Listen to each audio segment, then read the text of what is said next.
Welcome to the Lifeline, a production of Simply BJE. The goal of this podcast is to build, inspire, and to empower our listeners through conversations on business, leadership, and mental health.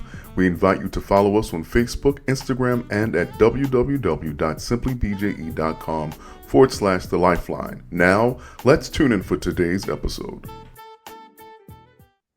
Top of the day, everyone. Thank you for joining us for another episode of The Lifeline. We're your hosts, life strategist, entrepreneur Bo Powell, social media influencer and owner of the for-real brand Lindsberg Pettway, and yours truly, leadership consultant and mental health advocate Barry J. Elliott. You can visit us at www.simplybje.com/The Lifeline. Do us a favor and like and subscribe to our content on YouTube, Facebook, Instagram, and now TikTok, and then share with a family member, coworker, or a friend. Today, we are blessed to have a special guest, Joshua Proby, who is the founder of Peace for Poverty. Joshua Proby is a minister, author, and speaker. His life is the story of an overcomer. He overcame addiction, childhood trauma, and personal tragedy to become an agent of hope and change. Despite the hardships that Joshua has faced in his life, he has established a trucking business, a clothing business, and is a motivational speaker. Joshua Proby is also the founder of this great organization, as I said, and his objective is to help others who have come through painful moments in a painful past to see it's possible to have peace. So again, today we are favored to welcome Mr. Joshua Proby. Mr. Proby, Joshua, how are you today? Hey, how you guys doing? Blessed. Thank you guys for having me as well. Glad to have you here. Thank you guys for having me. Yeah.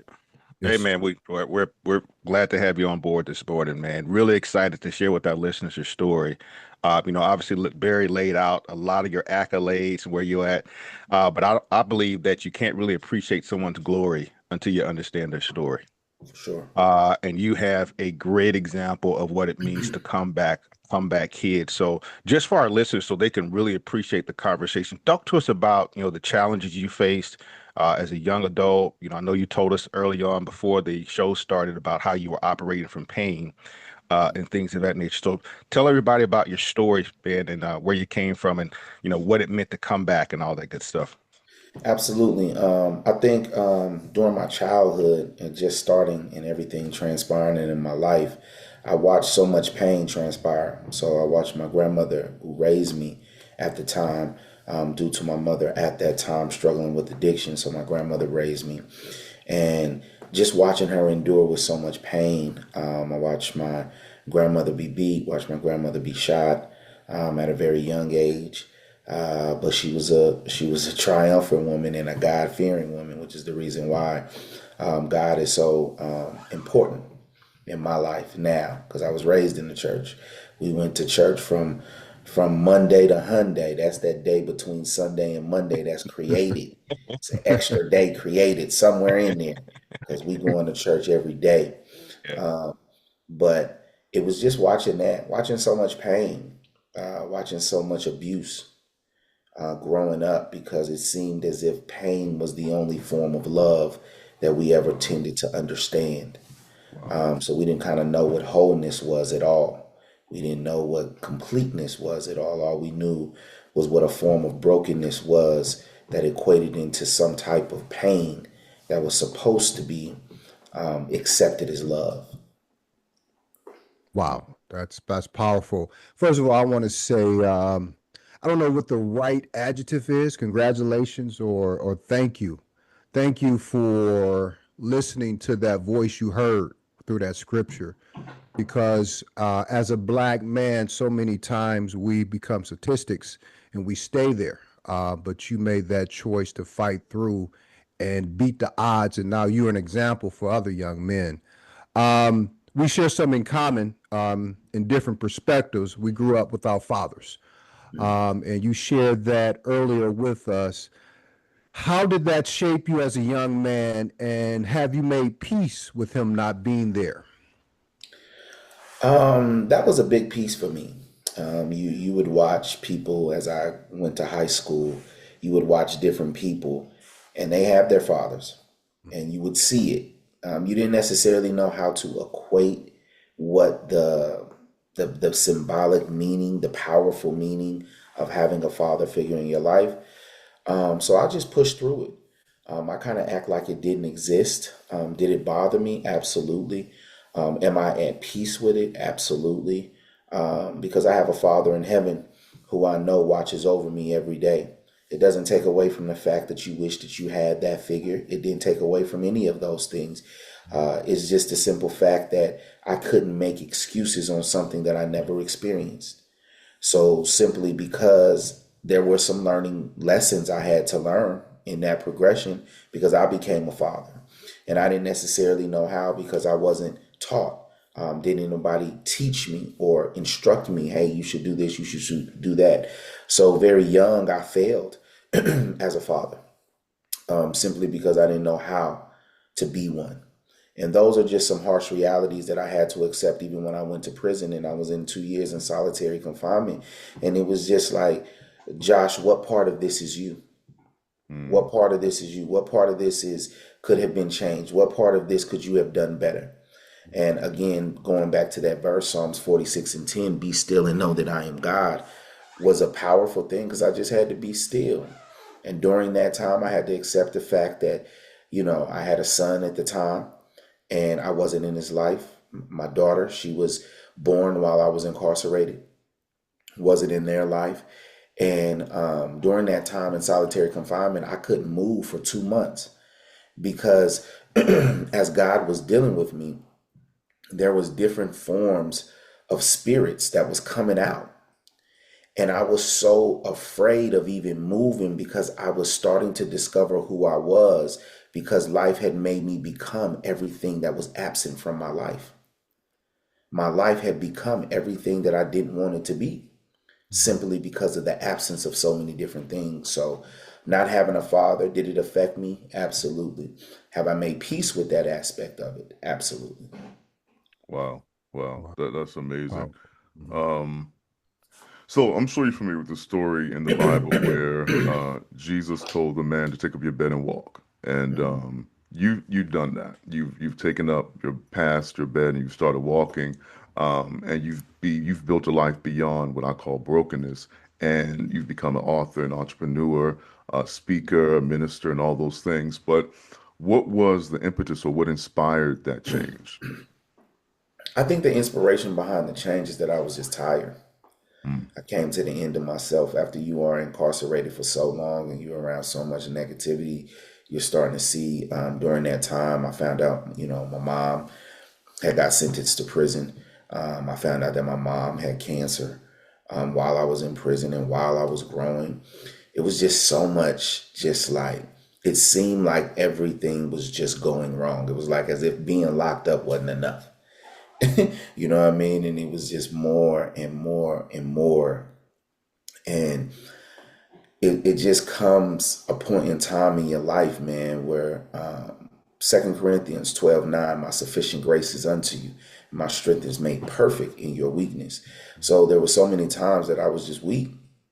I was weak. And I came to the end of myself, and I was just like, God, you got to be strong for me, because I don't know how to do this.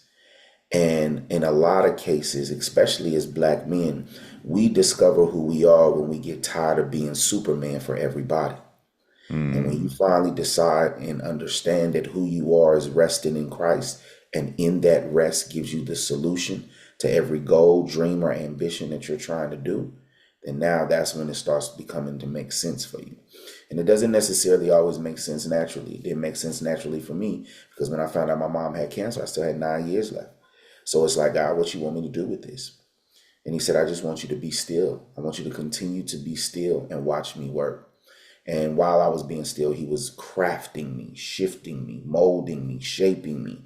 And kind of like how, the old folks used to say, you on a potter's wheel. You know what I mean? So I was just on the potter's wheel being shaped and being grafted and being molded, that when I came out of this, it had to be bigger than just my story. My testimony is allow my freedom, but also God was preparing me for who else he wanted me to be a vessel to help free as well. So you got saved early on in the prison process. I would say before I actually went to prison, I was Okay. that one that wanted my inheritance, and I'm out of here. You know what I'm saying? I was that one that was like, yo, I'm out of here. Yeah, you raised me. Yeah, this is what it was. But let me go see what life talk about, because Yeah. I need to go see. And when I did, I'm that prodigal son that came back and was just like, yo, that wasn't it. That wasn't it. Wow. I know about that. I had a head-on car collision. God, almost broke my neck. Said, "Boy, you better come back Wow. home." Yeah, yeah. Wow. Yeah. You know, man, brother Joshua, man, it's just you got an incredible story, man, of just how you can turn pain into purpose, Hmm. right? And that's led to an organization that you have called Peace for Poverty, Hmm. which you've been able to use that, man, to help other people, to kind of rebuild their life just like you did. Hmm. And so just can you talk to us about that initiative, how that was birthed and what it's been able to accomplish since you birthed Man, it? yes. So Peace for Poverty came about actually when I was incarcerated. It was one of the books that I wrote. I wrote 17 self-help books when I was in solitary confinement. And one of those books was called Peace for Poverty. And I started to do the research, started to do the studying. Every book that I wrote was actually a form of counseling by way of writing, where God was bringing revelation to every aspect of my life that I was healing from. Mm. So, Peace for Poverty was an aspect that allowed me to understand that poverty doesn't exist externally as opposed to it being internal. So, poverty's defined in definition is only a lack of. So, that means you lack something. So, there is a peace for what you're lacking. So, as God allowed me to write and pen that book in form of a journal, but now is a book, I came home, didn't know nothing about a nonprofit, just started it up, said, hey, this is what God told me to do, and I'm going to do it. So I went about it a whole lot of wrong ways, had to come back and do some things different, get my 501c3, so forth and so on, and understand the difference between all of those. But it was a form of me understanding that in order to provide the lack that those exist within, you have to give them something that allows them to understand that they have hope and they're worth something. And in my mindset, it was business, right? Because at the end of the day, I didn't always like how people used to try to beat me in the head with the word. Well, you know the words say, and you know the words say, and you know, and it's just like, yeah, we do understand it. But at the same time, as I studied my father, that's not how he approached situations. He didn't approach him in that way. He didn't approach him from a holier than thou.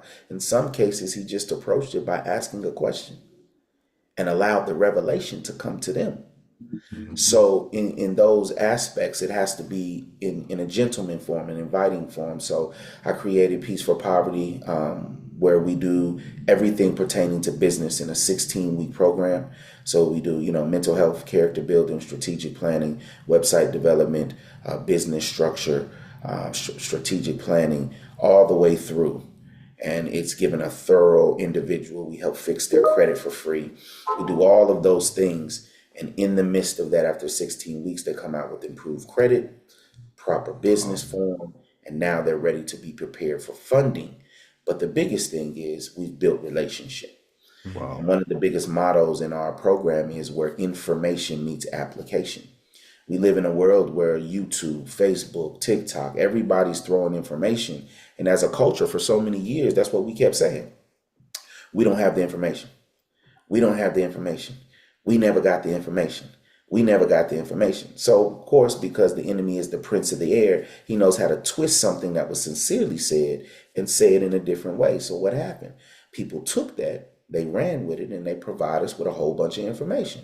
So much information that we don't even know where to start to begin to apply it. You go on YouTube, you start one place, and you end up somewhere totally different. You ain't even mean to end there because we didn't ask for information with the understanding of application.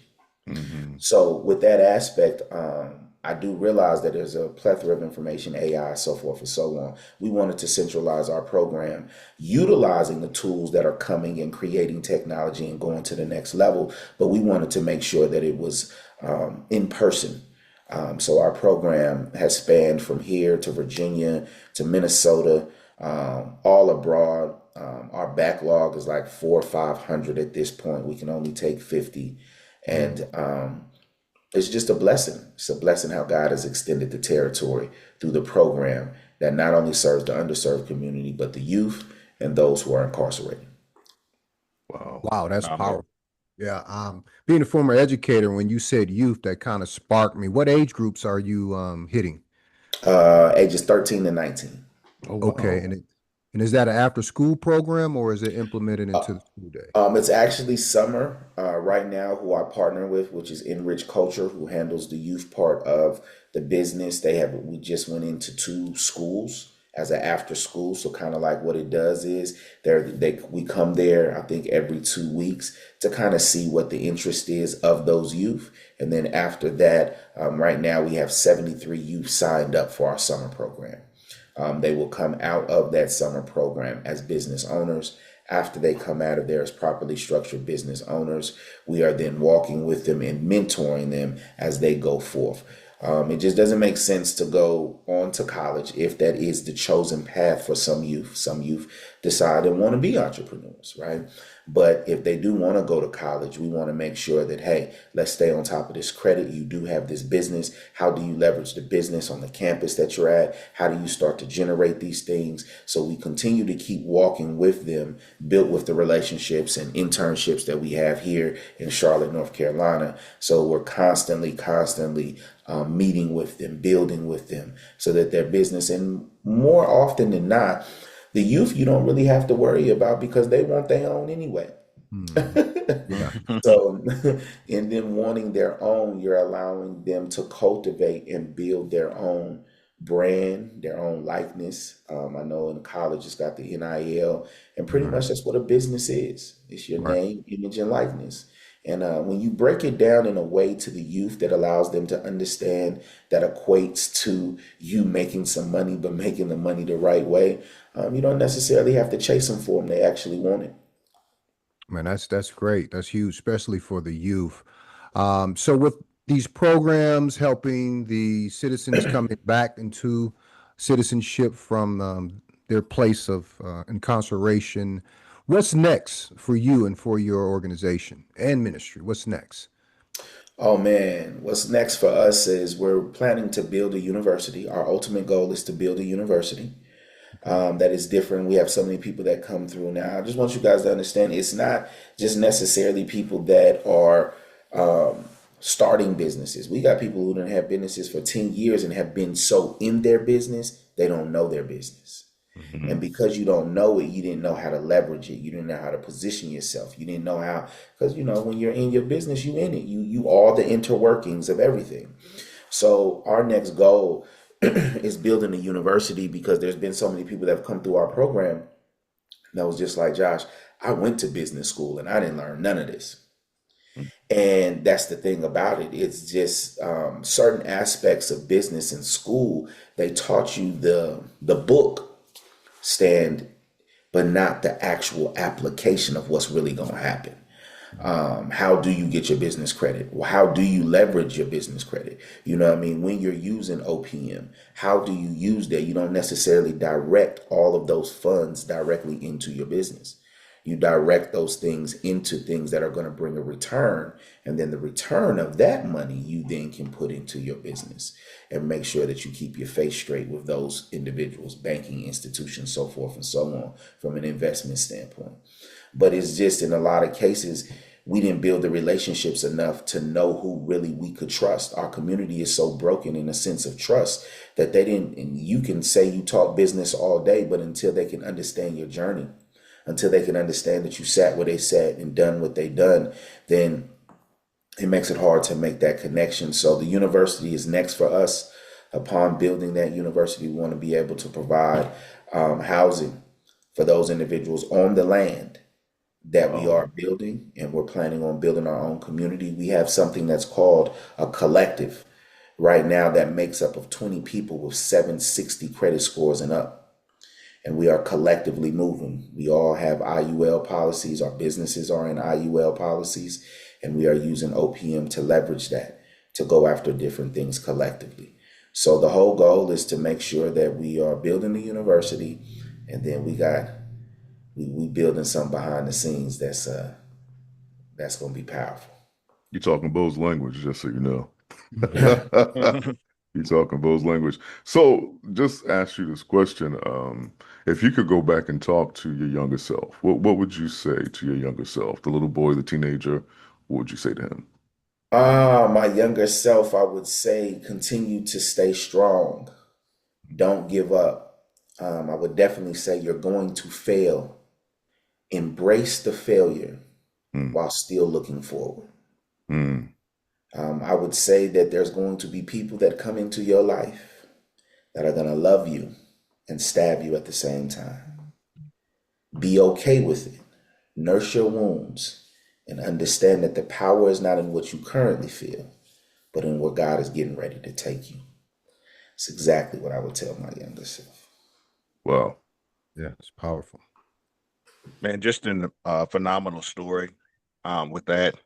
And but before we close out, Josh, what I'd like you to do, man, there's some young men that are listening, trying to battle back from some of the things that you went through. I'd like you just to take a few moments just to speak from the heart and encourage those who are listening who may be struggling right now. Absolutely.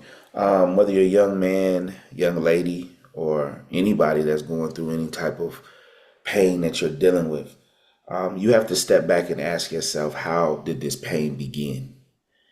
And in a lot of cases, it may have begun in situations that had absolutely nothing to do with you. And those things that have absolutely nothing to do with you, you can't fully change. But what you can change is your approach to how you want to become better.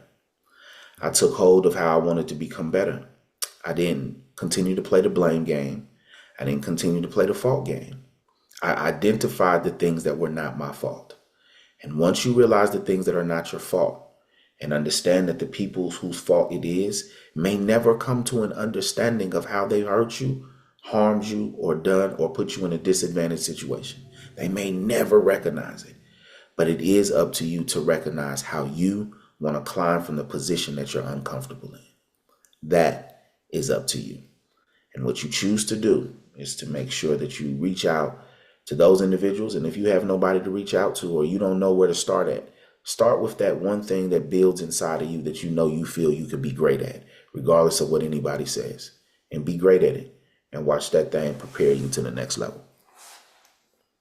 Amen. So, man, really appreciate that word. And before we actually also close out the show today, Josh, tell everybody how they can connect with you online, social media. How can they connect with some of the programs that you have, and how can they take advantage of any of the services and products that you offer as well?